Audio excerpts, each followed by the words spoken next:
Hey everyone, and welcome back to the Champions Podcast with myself, Heather, Cam Squires. and today we have a special guest with us, Miss Portia Lowder, and we are so excited to have her on today to tell her story. And we personally find it a story of redemption, and we are so glad to have you with us today. So we'll let you introduce yourself and get into what your story's about. Thank you so much, Heather. Yes, so my name's Portia Lowder, and I am on the other side of a lot of hard experiences. It's interesting because last night I was speaking to a large group of young adults, and when I got done speaking, they said, wow, that just sounds like such a hard story. And I said, it really was. As I shared, I'm like, it was hard to go through, but there's been a lot of beauty on the other side. So, a little bit about me. I grew up on the outskirts of a small town, and my parents were pretty non-traditional. I'm the oldest of seven children, and my mother was like this super hippie. She believed in all things natural, natural food, lots of fun. We had a lot of fun growing up, but there weren't really any rules or boundaries. My dad was a Vietnam vet, and he'd been shot twice, so he had trauma from that. And I think having a lot of fun as a kid was great, but as I became a teenager, I really started to struggle with anything boundary wise, like going to school, rules, those types of things were hard for me. My teenage years were pretty difficult, and I ended up pregnant when I was 17 for the first time. And by the time I was 21, I was a single mother with two children. I ended up I thought, well, if I just get married, everything will be okay if I just get married, kind of the answer to it, and started dating again and ended up getting pregnant again.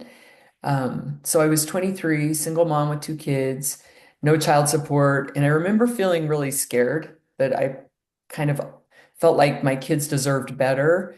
And I wasn't a religious person, but I did say my first real prayer asking for guidance, and I felt a strong impression that I should place my son for adoption.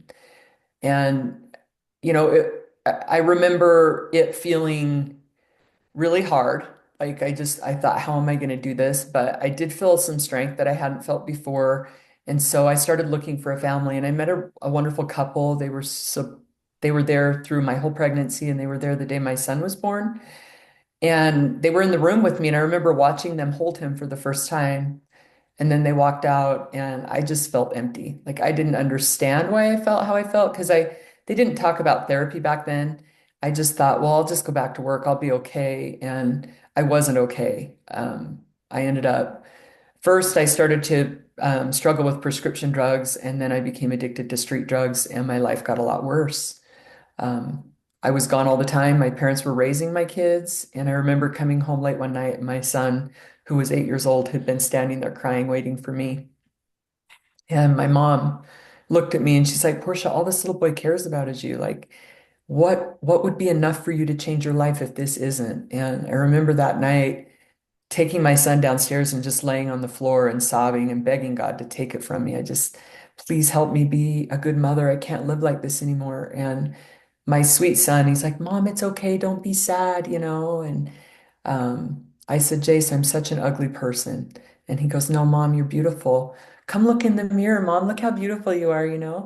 Um, and that night, I made a commitment to go to any length just to stop doing what I was doing. And the next day, I walked across the street and I asked, he was a religious counselor. I didn't know him very well, but I knew that he worked with my parents. And I just said, I need help. I'm a drug addict. I don't know what to do.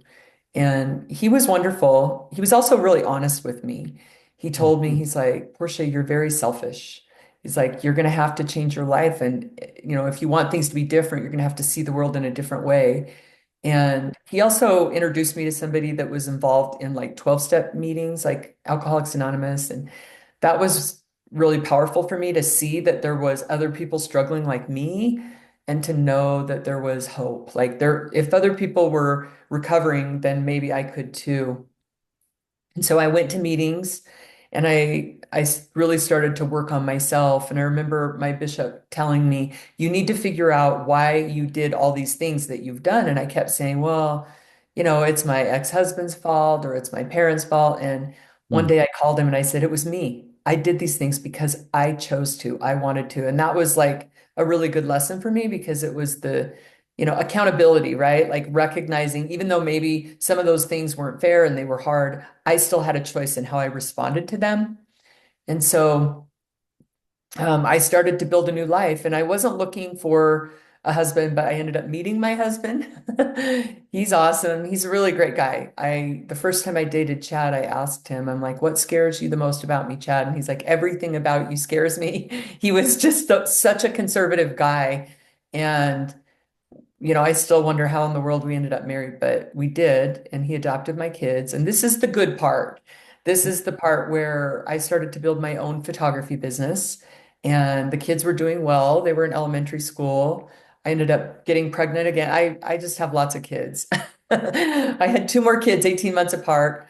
And I ended up having to have a back surgery. So I was about 4.5 years sober when I had that back surgery. And something I've learned about myself is I cannot take any pills of any kind. Like as soon as I take one, it changes the way I think. But I guess I just didn't know that to the level that I do now. So I didn't tell the doctor I was an addict. He prescribed me opiates and I ended up relapsing. And I've learned that when you make a mistake, own it as fast as you can. Like if I could have just been honest about that and asked for help, but I didn't, and my addiction progressed, I started to think, well, if I could just make more money in real estate, I wouldn't have to work so hard as a photographer. And this is the short version, but I ended up getting involved in some real estate deals that were illegal. And I remember hearing I was under federal investigation and just being really scared, thinking like I would lose everything I had and not imagining how I could survive something like that, like that my husband wouldn't stay. And when the FBI came around, I didn't I didn't handle it very well. I mean, it's such a terrifying thing. Nobody wants the FBI to show up at their house and start asking them questions. And I just made a lot of excuses. Um, and things got worse. I fought it as much as I could. I was mad because I thought it wasn't fair. There were other people that were also involved that they weren't looking at. And in the end, it just made things harder. And eventually I had to walk into the federal courthouse in Salt Lake City to be sentenced. And I remember that day because it was literally one of the loneliest days of my life. If you've ever been in a federal courthouse or any courthouse, like in a courtroom, it's very sterile and it's very lonely. And I knew he was going to give me the maximum sentence that day. I just felt such sorrow for the choices that I had made. And he let me get up and apologize. And then he said, Miss Lowder, I'm sentencing you to 84 months in federal prison. And that's 7 years.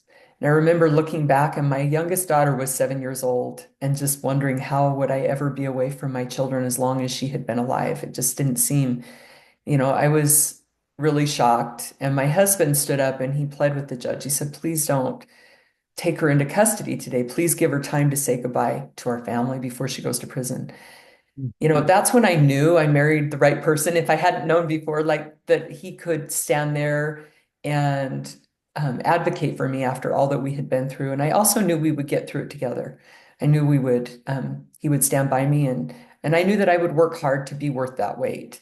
And so I was given 8 weeks to say goodbye to my family. It was such a surprise to me that I had been so foolish when I had that amount of time just looking at my children and realizing like I had traded all these valuable things like time with my children, just the simple things like driving my son to school.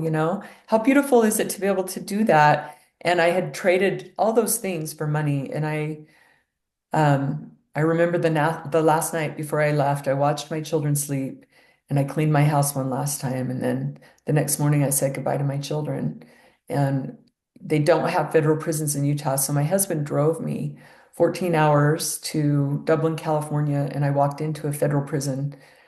And I was so devastated. I can't really even describe the level of pain I felt. So brokenhearted.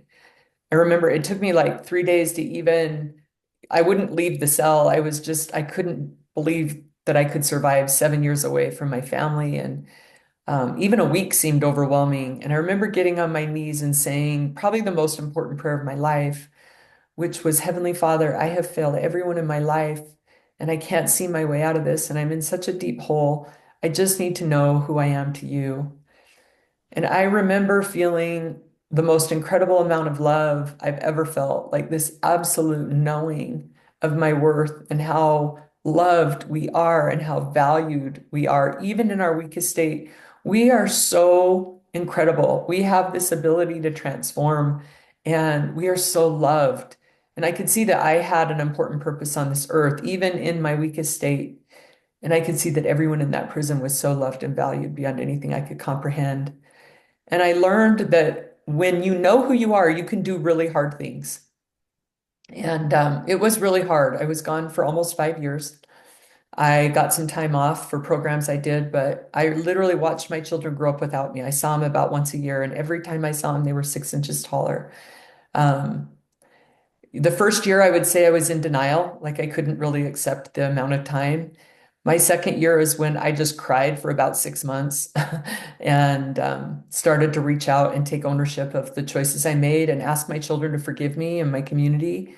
What was kind of cool was that when I got honest with myself, I was able to start to serve others. And I felt this strength in my life. Oops, sorry, guess I have a, I have something. I felt this strength in my life that was um, that kind of allowed me to start to heal and grow. I started to connect with the other women and got to know them and really started to love them and serve them. And by the end of my sentence, I felt really good about myself, which is so cool, right? Like, it doesn't matter what anyone else thinks about us. It's what we think of ourselves that matters so much. And there was the longest time when I didn't feel good about myself, when I would look in the mirror and I just didn't like me. But by the end of my sentence, I really did. And I'm so grateful for that because it prepared me to come home and not care what anyone else thought because I just cared about my own integrity. Um, by the time I left prison, my soul was really like I felt very pure. I know that's strange, like to be in prison, but I felt very pure. And all the women came out cheering for me when I left. And when I walked out, my husband was waiting for me with flowers, which is like, I love him so much. I'm so grateful for his sacrifice of waiting for me. And I worked really hard to be worthy of the wait, and when I got home, the son that I placed for adoption reached out and wanted to get to know me. That's been a beautiful journey. Like that box, of pain that I felt has kind of blossomed into something beautiful. And my children trust me, which is such an honor because that wasn't always the case. Like they know when I say I'll show up, I'll show up. I've had the opportunity to share my story with thousands of people, and I've written 2 books, which has been really neat because now those books are available in prisons across the country. So I get to connect with people in prison still. I actually work for a company that meets people when they leave prison and we put them in a program and help them transition. So I have so much beauty in my life. I'm 53 now, and I couldn't imagine when I was that young single mom or when I was fighting my legal case or addiction or anything I've been through that my life would become so meaningful. But I know, like for me, um, I know who I am to God. That's a big part of my journey was coming to see myself from a different perspective without judgment. And it's allowed me to see the best in others too. And I know whatever struggle we face, like we all have them, we're on this earth to love and support each other and to make the most of those challenges. And I'm still doing that. I'm still learning and growing, but I'm grateful that you gave me the opportunity to come share today. That's a lot about me. I was going to say a little bit about me, but a lot, but I'd love to hear like questions that you might have.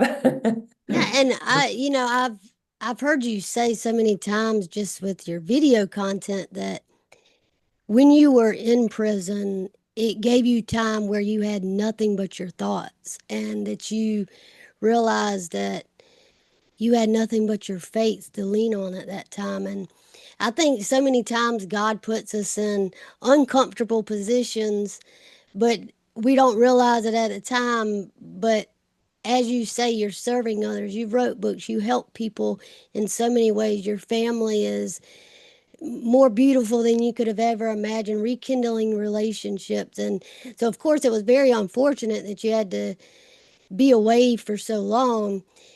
Like we've said when we first started, redemption. I mean, it's Mm, just such a beautiful thing. And do you feel that had you not gone to prison, that maybe you would have been stuck in that loophole for a lot longer? Or do you feel like something Yeah. would have just snapped you out of it? I was I was so broken before I went to prison. Like I wanted something different, but I was overwhelmed by the world. You know, since I was a young girl, I've just been trying to survive. And as hard as it was, I think that it was part of my journey and purpose on this earth to go to prison. So it's kind of this challenge because in some ways, like it was so painful, but in other ways, I think that it was something that I needed to go through to become who I was on this earth to be. And um, I don't know. Like, I don't know if I would have made it. I've told my husband that before. I'm like, my addiction was so serious, and I wouldn't take the time for myself. And I was kind of forced to take that time. Now, I could have stayed angry and I could have been bitter and I could have not done what I did with the time, but I always wanted better for myself. And I never felt like I had the time to do it. So prison did help me. When people ask, like, was prison a good thing? Well, I don't think prison itself is good or bad. I think it's just what you do with it, like anything, like what you guys deal with, right? Like any physical struggle or mental struggle, anything we go through, it's what we do with it that will define our lives. So, I know Champ I, has a question because I can I, see. let's hear it. Heather knows me too well. I am just so when Heather kind of called me and told me about your story and just the gravity of kind of the first half, not anything compared to this. I think I'm always intrigued, and especially when she shared with me this morning that there was the only content that the two of you had was back and forth through social media and the platforms there, and as I'm sitting here, I'm listening to you, and I'm humbled that you're in my presence because I think there's such a gravity to the number one, the word redemption, and number two, the reality of living it out and being able to express it and share it. So I guess my first question to you, and this may seem like a wow, like a Captain Obvious, and I'm known for Captain Obvious questions, but what does redemption mean to you? If you said if somebody said, "Well, I don't even understand what redemption means," and I know that they can hear your story and you could say, "Okay, this is what it is," but what is the definition of it, and how has it impacted you outside of all of this? Like you're living it now, but what would you say? That's such a good question. And thank you, Champ, for the kind words. I think the way that I see redemption, and this is something that when I talk to people, because I met a lot of people in prison that had really hard stories, right? Like they've been through such hard things. And I would say you do realize that an amazing ending gives meaning to all the hard things you went through, right? And so, so for me, like redemption means that every hard thing you went through becomes your blessing. It's like if we, you That'll preach right there. Oh God, go know, ahead. so yeah, it just feels like when we have that amazing ending, then we get to write the story and our story becomes meaningful to other people too. Like we become that roadmap for how they can overcome their hard things. And it's like all my hard things have become my blessing. And that's what redemption means to me. And I think your children, and I'm just assuming this, but I would imagine that because of what they have had to see their mom go through and walk through and know that you were brave enough to do it and come out on the other side and be a better version of yourself, not only as a mother but a wife and an individual and a child of Christ, that it would help them with what they face in their life to say, okay, I can do hard things as well. I can be a better version of myself because I'm someone I always believe we can better ourselves in some way, shape, or form. But I would imagine that your kids feel like that. Is that, would you say that's true? It's interesting that you ask. I recently I have interviewed a couple of my children on a podcast that I just started, and I'm so proud of my kids. Like, I feel like I had to believe when I was in prison because I couldn't be there to raise them in person that the most important thing I could do was improve myself, that I would be a good example to them. That's what kept me going. I'm like, I will fight to become the best version of myself because that will be a positive influence in my children's lives. And I believe it has been. I believe that my children are more compassionate, understanding people because of their experiences. And I believe that I have taught them that never give up. Like you can come back from these hard things that you're going through, just don't give up. And I've thought, like, what if I wouldn't have gone through that? I'm grateful when I look at people that maybe got away with it and where their lives are and where my life is. I'm grateful that my life went the way that it did. I have to grieve the time that I wasn't there for my kids. There's no way around that. That's part of it. I missed 5 years of their life. They grew up. I'll never get that time back.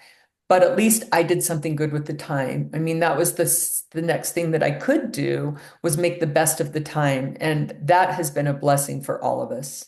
So, I, I'm sitting here and I'm being so human because I'm sitting here in front of you and thinking to myself, in all of our humanness, we would say some people may hear your story and say, well, she made that mistake. She needs to sit and deal with it for the rest of her life and be caught up in the shame, in the guilt, right, in the like there's no sense of redemption for that right, person. And then right, I sit here and listen to you and listen to the way that you describe it. And I think I go back to what I tell people all the time. It's always we always want to feel redemption for ourselves, but we never really want to give it to somebody else. You right. follow what I'm saying there? Like we want to be the one to feel it and to encounter it and like, Lord, give me grace, give me this, give me, set me free, heal my body, heal my ailment or whatever it might be. But when I Yeah, have to extend it to somebody else, it's like, no, no, I need it, but they don't, or I deserve it, but they don't. And so I think I'm humbled in the sense of the way that you because I really do. I sense the fullness of I own it, I accept it, I acknowledge it, I receive it, and I know what I've done. Now I know where I'm going in it. And so I'm grateful for the way that you've explained that today. And I think I this is probably one of my favorite ones because I see thank the humility in the growth. And I think it makes me as a person want to see people in the darkest moment to know that yeah, it's going to be hard, but it's possible. So yeah. that's just wow. How would you, if your husband was sitting here, how do you think he would describe it? Because I've heard it from your perspective, and I know he's not here to speak for himself. But how is the kind of the transformation, or what have some of y'all's conversations been like? Mhm. You've walked through the redemption. Yeah, But he's on a completely different playing field. He's felt it in a completely different way. What has that been like for you and for your marriage? yeah. Um, I love my husband so much. I'm so grateful for his support. He would say that I came out of prison with a lot of light and that he's really proud of me. And I would say that he's a hero. Like I would say that his love and strength gave me the foundation to rebuild my life. Our marriage is stronger and better than it's ever been. And I think that what I love about Chad is he really is my number one cheerleader. Like he believes that I have an important purpose on this earth and he supports that. And what I love about him is his strength with our children. Like I recently asked my son, I'm like, how do you feel about your dad? And he goes, I want to be just like him. Like I look up to my dad so much. How amazing is that? I'm so grateful for Chad's strength. Yeah, I think we both think so highly of each other, which I feel his love for me and he knows that I love him and that's a really cool place to be. And it wasn't always that way. I mean, we had to go through our hard stuff through all that, anger and judgment and frustration, but Again, God has blessed us, and we are very humbled and appreciative of the blessings that He's bestowed upon us. So, And I think it shows such a testament of his love for you and your family because, it's of course the human thing to think about is, oh well, they're not going to wait for them. They're right, but in reality, he couldn't see himself doing anything but waiting right, and taking care of the kids and doing what he had to do. And his mentality was we're going to get through this. This isn't yeah, going to end us. We're going to get through it. We're going to be a family all together again. And so I think Chad and I've obviously watched your podcast, and I can just see like just his demeanor and everything. You can just tell he's got that strength in him and that hmm admiration for you that I just think is awesome that he did stand by you and he was being Christ-like because he was saying, no, I'm not going to turn away from her just because she made a mistake. We're going to. She hurt me, or just because she broke trust, or just right. because I just, wow. Okay, next one. What would you say to anybody who is, so two parts. What would you say to anybody who's like a new married couple or new kind of stepping into that role? How do we learn to support each other even when trust is broken or trust is kind of shattered? And then the Sure. second part of that is if somebody's listening to this, because we sometimes we do and sometimes we don't. If somebody's listening to this, it's walking through, they're going to make a mistake. Like there is no question of, am I going to do this? No, I'm in it, so I can't like just jump out of it. How hmm do you, what would you say to them that they would hear, and how would you speak to that person? I think the first part is that when you're in a marriage, one of the most important parts is humility. And I think what I've learned from my husband that he's taught me is that um, he has chosen the high road. He has chosen to love me, to be humble, to trust me. And he's like, if I were to take advantage of that, that's on me. Like he doesn't put pride in the equation, um, which I really admire, and it's helped me be more humble and recognize that. Also, like we're on the same team, when we're married, we're in each other's corner, and it's not a competition on who's right and who's wrong and who wins and who doesn't. And it can feel that way. When I was younger, it kind of felt that way. And so I think even if trust is broken, what Chad did that I really admire is that he made a decision to stand by and trust me anyway going forward. And there's power in that decision. Chad has chosen to live his life by his decisions, not his feelings, because his feelings at times were very painful, Yeah. like your feelings will tell you, get out this person. But he said, I chose to stand by you. I made that decision. And the feelings came and went, but I knew what I was going to do. And so, if you're committed, you look at the end game. What do I want my ending to be? I want to be happily married.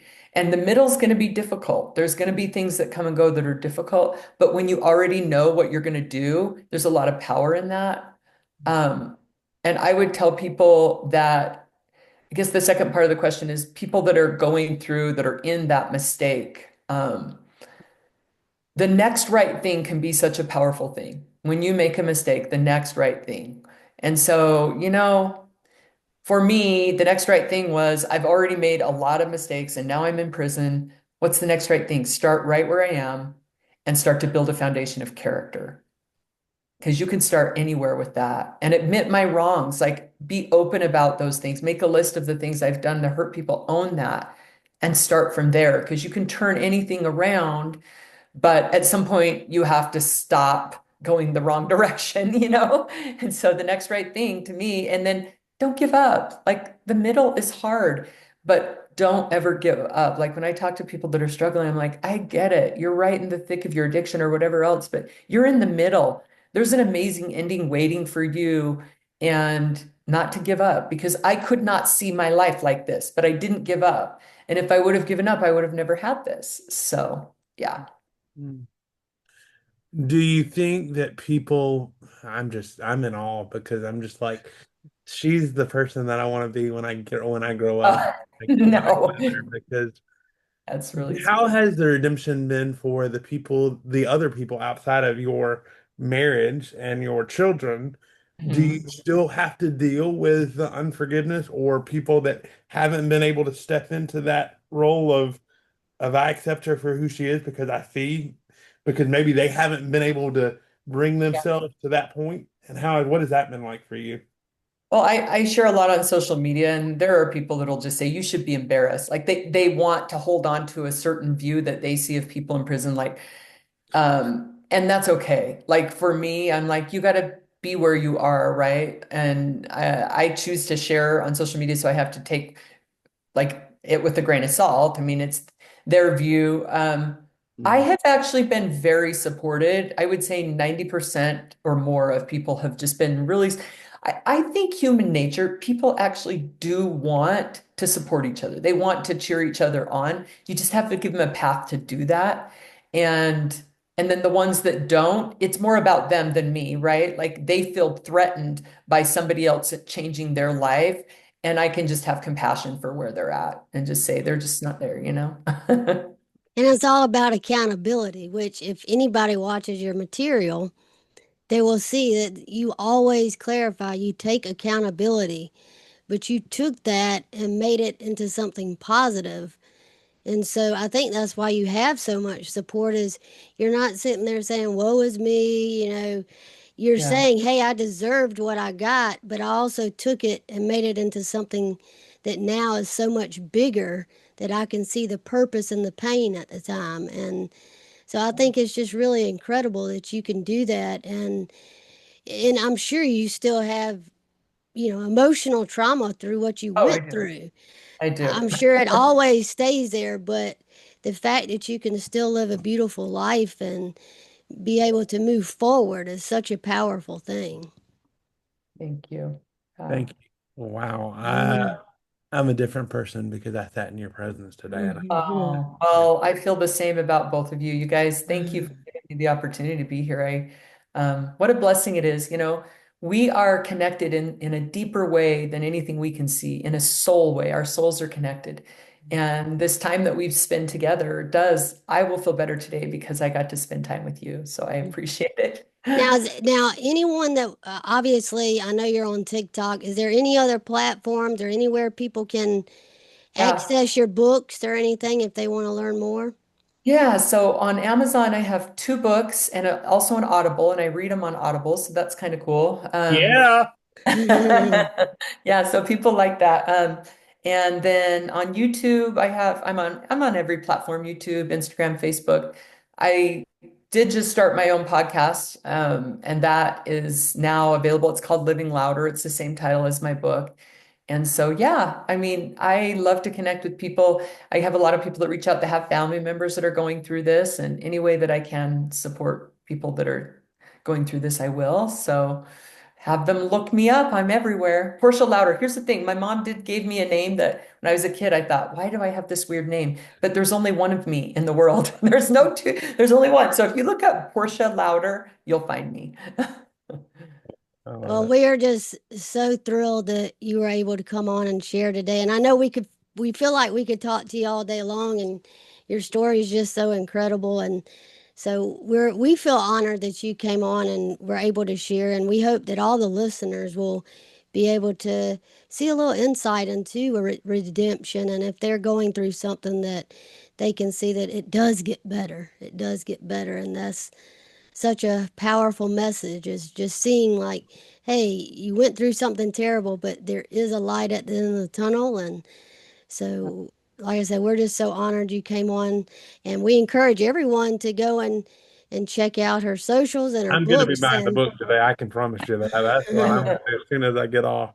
Thank you. Well, let me know what you think. It's so wonderful to spend time with you guys today, and I imagine we might need to do it again in the future. So, but yes, stay. yes, yes, you're welcome back anytime. We would love to have you back.